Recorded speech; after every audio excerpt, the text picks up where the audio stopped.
Fostóirí san earnáil HORECA. Ní mór do gach fostóir san é clúi leis na conílacha fostaíochta agus ibre atá lecha amach sa reachtaíocht náisiúnta agus a ggóaontaithe cóchuiteanna. Cabhróí bran de dearfach fostóra le hibrithe ilte a bhela agus a chuineáil agus chun cáil mar ionad ibre in bhíonathe a chruthú.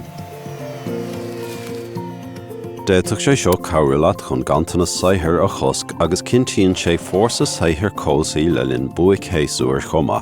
Mar osdóir, caithfidh tú cóir chortha a chintiú agus caithfidh tú tacu le leastóir sa saithir. Áirítear le seo tuairistal agus sochar a tholáthar de réir rialacha agus caighdeáin fostaíochta. Chun timpeallacht dearfach ibre a chruthú tá cleachtais eitiiciúla fostaíochta riachtanach freisin. Tá tuile eolais ar thaobh gréasáin ón Ila.